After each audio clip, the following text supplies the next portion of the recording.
오늘은 최종적인 쉼이라는 내용으로 이번 교과의 이제 마지막 시간입니다.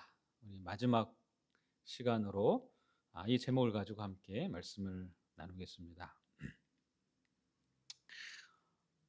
오늘 본문의 말씀이죠. 고린도전서 2장 9절입니다. 기록된 바 하나님이 자기를 사랑하는 자들을 위하여 예비하신 모든 것은 눈으로 보지 못하고 귀로 듣지 못하고 사람의 마음으로 생각하지도 못하였다 함과 같으니라. 여러분, 우리의 삶 속에 가장 이루고 싶은 것은 무엇입니까? 여러분, 무엇을 바라며 살고 계십니까? 여기에 나온 것처럼 행복 아닙니까? 행복하기 위하여 사는 것 아닙니까? 지금 그렇게 열심히 일하고 열심히 무엇인가 하는 이유, 행복 아닌가요? 그런데 우리의 현실은 어떻습니까? 여러분, 질병을 피할 수 있는 사람이 있습니까? 많은 사람들이 이 뜻하지 않은 이 질병, 때로는 이 감염이 되어서도 이 질병이 걸려요. 내가 아무리 운동 열심히 하고 식생활 잘 해도 요즘 같은 코로나 이렇게 감염이 되면 또 질병이 걸리는 것입니다. 이 질병을 피하기가 쉽지 않아요. 그런데 어떻게 질병을 한번 피했다고 생각해 보세요. 그럼 다가 아닙니다. 그다음에 이제 사고가 있어요. 차를 타고 가거나 아니면 뜻하지 않은 갑작스러운 이 사고를 만날 수 있는 것입니다. 넘어질 수도 있고 작업장에서 사고 날 수도 있고요. 그리고 우리는 가위 지나가다가도 사고 날 수가 있죠. 여러분, 사고를 피하기가 쉽지 않습니다. 그런데 어떻게 해서 사고를 한번 피했다고 생각해 보세요. 다가 아닙니다. 이번에는 재난이 기다리고 있어요. 여러분, 혹시 재난 당해 본 적 있으십니까? 커다란 홍수로 고통당해 본 적 있습니까? 아니면 이 산불이나 엄청난 이 쓰나미나 전쟁이나 그런 이 재난이 또 우리 앞에 있는 것입니다. 여러분, 재난을 피할 수 있는 사람이 있습니까? 어쩌다가 다행히도 우리의 삶 속에 이 재난을 피했다고 생각해 보시기 바랍니다. 그런데 그게 다가 아니에요. 그 다음에 무엇이 기다리고 있습니까? 죽음이 기다리고 있습니다. 여러분, 질병도 피했습니다. 사고도 어떻게 피했습니다. 재난까지 피했습니다. 그러나 최종적으로 피할 수 없는 것이 바로 죽음인 것입니다. 여러분, 이 죽음은 누구도 피할 수가 없는 우리의 삶의 이 종착역인 것입니다. 그래서 이 많은 우울증을 호소하는 환자들이 이렇게 말한다 그래요. 아니, 행복보다 우리의 삶에 있어서 불행할 확률이 훨씬 높은데 왜 내가 이렇게 살아야 되는지 모르겠다고 그렇게 말을 한다고 합니다. 어떻게 보면 그것이 맞는지도 모르겠어요. 왜냐하면 이렇게 많은 우리의 삶의 불행들을 피한다 할지라도 결국에 죽게 되기 때문에 그렇습니다.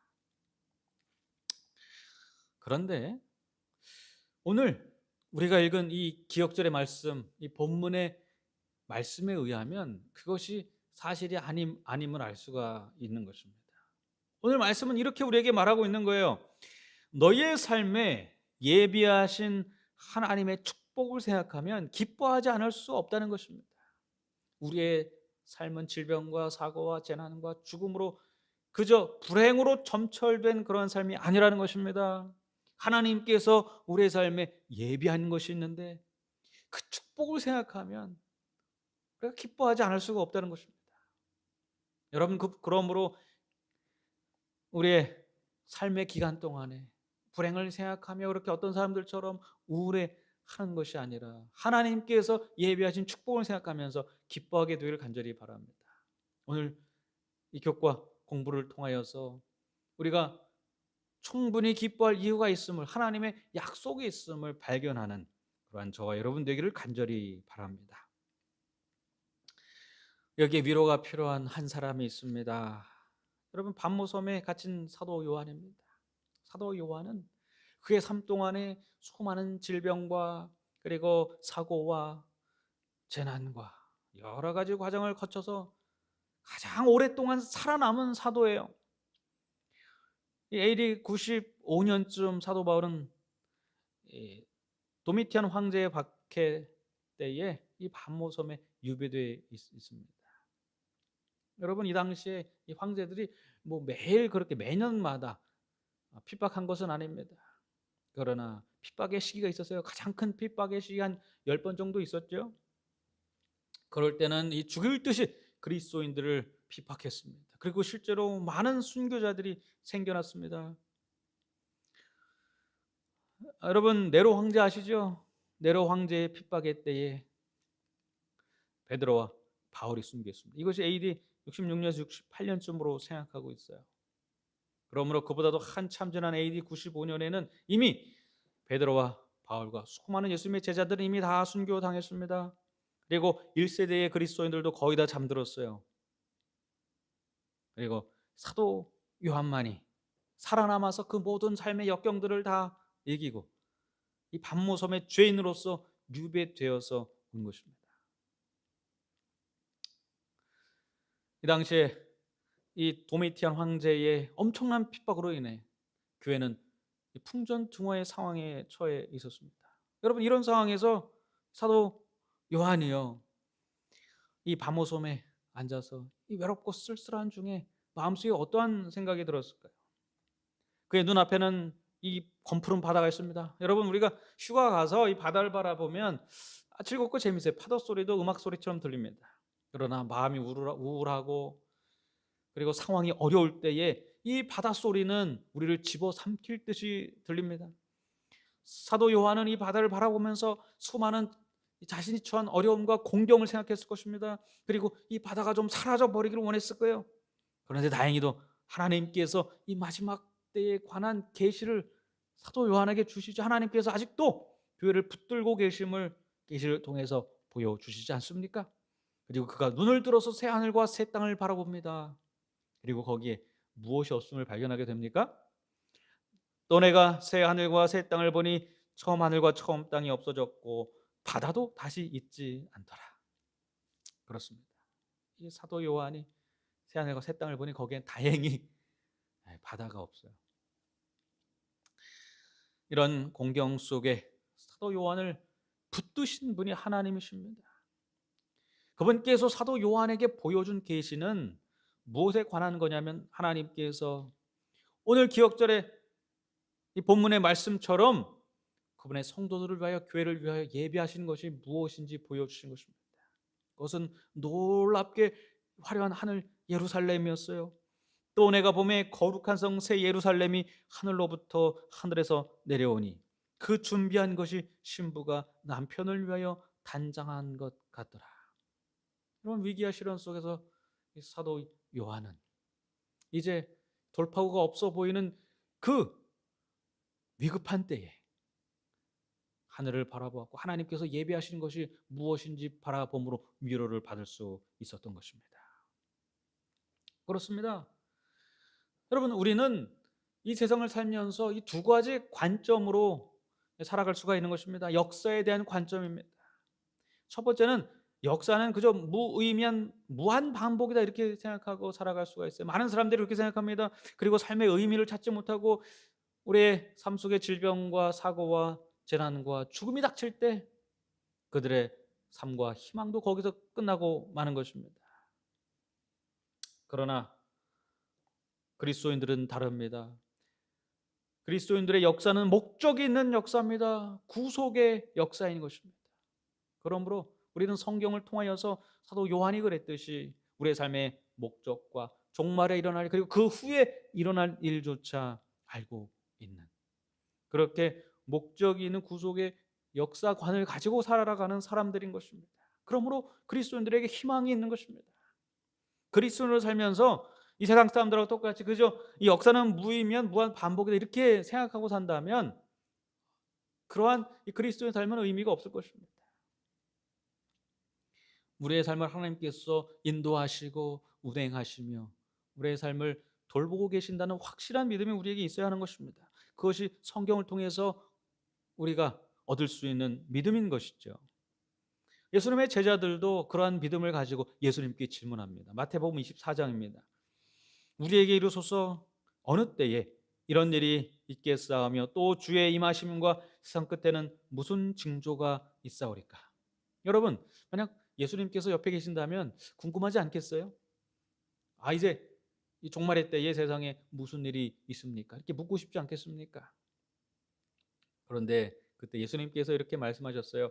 이 마지막 때는 어떤 때와 같다고요? 이 노아의 때와 같다 이렇게 말씀하신 것입니다.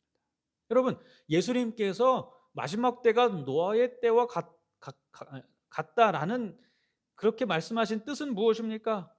노아의 때 세상이 멸망했듯이 세상이 그냥 멸망할 것이다 이런 뜻입니까? 아닙니다.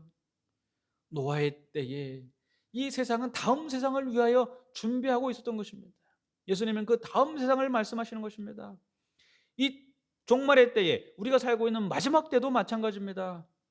마지막 때가 노아의 때와 같다는 것은 마지막 때는 그 다음 세상을 준비하기 위하여 진행이 될 거라는 것입니다. 예수님의 재림은 그것으로 이 세상이 끝나는 것이 아니라 또 다른 세상을 위한 준비인 것입니다. 그래서 예수님께서는 마지막 때가 노아의 때와 같다고 말씀하셨어요. 그렇다면 그러한 사실을 아는 하나님께서 세상 역사를 운행하시고 이 역사는 뚜렷한 목적과 방향을 가지고 가고 있다는 사실을 아는 우리라면 우리가 지금 해야 될 것은 무엇일까요? 너무나 당연하게도 우리가 해야 될 일은 우리가 아는 바와 같이 이 새 천사가 되면 되는 것입니다. 여러분, 이 마지막 시대의 새 천사의 기별이 무엇입니까? 한마디로 요약하면 간단해요. 무엇이에요? 마지막 때가 되었습니다. 여러분, 창조주 하나님께로 돌아와 구원을 받으시기 바랍니다. 이 세상의 역사는 그저 무의미하게 반복되는 역사가 아닙니다. 분명 하나님께서 함께 하시고 구속의 역사로 그분께서 돌보시는 역사입니다. 그러니 하나님께로 돌아오십시오. 이것이 이 새 천사가 마지막에 전할 기별 아닙니까? 우리의 기별 아닙니까? 여러분, 여기에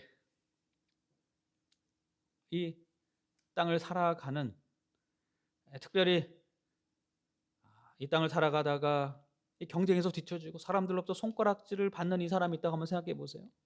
그러면 어떻게 위로하면 좋을까요? 그저 세상 역사가 우리의 삶이 무의미하게 반복되는 것이다 그렇게 생각하지 않고 하나님께서 우리의 삶을 인도하신다고 생각하는 그리스도인이라면 어떻게 위로할 수 있겠습니까? 너무 걱정하지 마십시오. 당신의 삶에 하나님께서 예비하신 놀라운 축복이 있습니다. 그것을 믿고 기뻐하십시오. 여러분, 이렇게 위로할 수 있지 않겠어요? 여기에 큰 병에 걸려 누워있는 사람이 있다고 생각해 보시기 바랍니다. 여러분, 어떻게 그리스도인들은 위로할 수 있을까요? 그저 우연히 병들었습니다, 이제 삶을 정리하십시오, 이렇게밖에 위로 못하겠습니까? 아닙니다. 예수 그리스도께서 우리를 구속하셨음을 아는 그리스도인이라면 이렇게 병들 때야말로 우리를 위하여 고난받으신 예수 그리스도를 바라볼 때라고 위로할 수 있을 것입니다.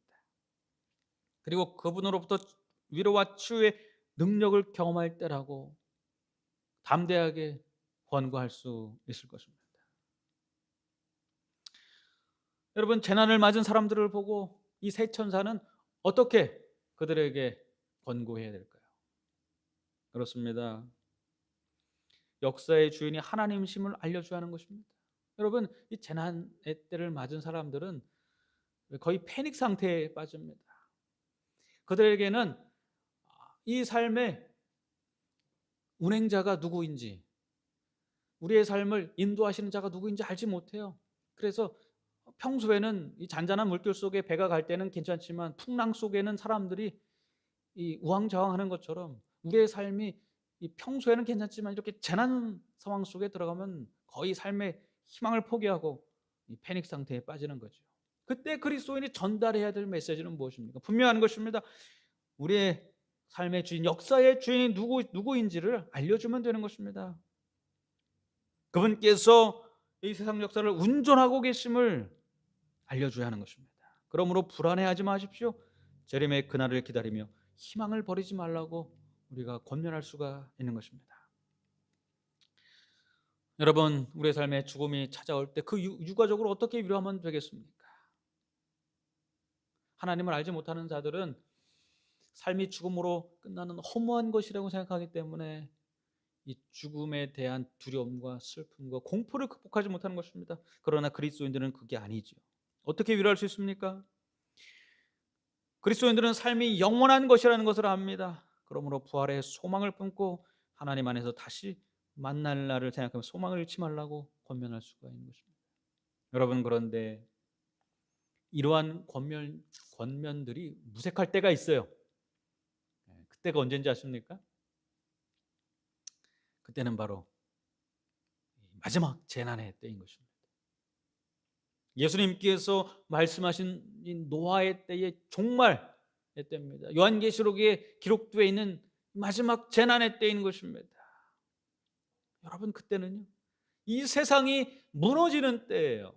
그런데 어떠한 위로가 여기에 소용이 있겠습니까? 이때는 어떠한 위로도 어떠한 권면도 소용이 없는 것입니다. 여러분, 우리가 살고 있는 세상은 이러한 마지막 때를 향하여 가고 있는 것입니다. 모든 것이 무너지는 때를 향하여 달리고 있는 것입니다.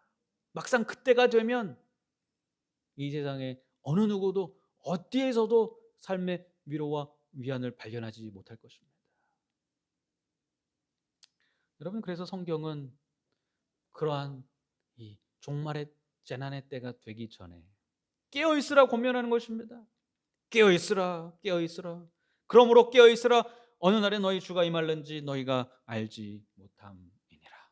여러분, 우리가 평소에 하나님께서 나의 삶을 인도하시고 나의 삶의 주인이시며 세상 역사를 주관하는 자라는 사실을 우리가 평소부터 깨닫고 그 믿음에서 떠나지 않고 준비되지 않으면 이 재난의 때에 결코 설 수가 없을 것입니다.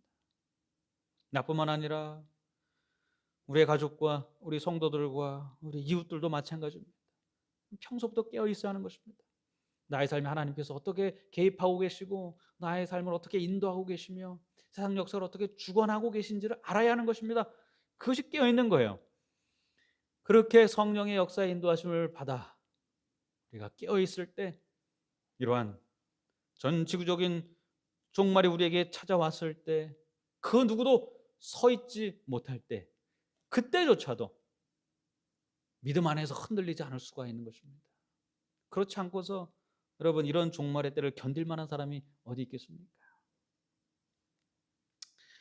그러므로 오늘 이 자리에 계신 저와 여러분 모두 평소에 깨어있는 자들이 되기를 간절히 바랍니다.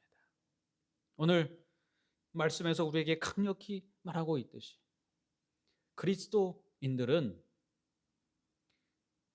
깨어있기 때문에 하나님께서 우리의 삶의 인도자가 되어 있음을 평소에 알고 경험하고 그리고 느끼고 있기 때문에 그들이 언제나 굳건한 반석 위에 설 수 있다는 사실을 잊지 않는 자들일 것입니다.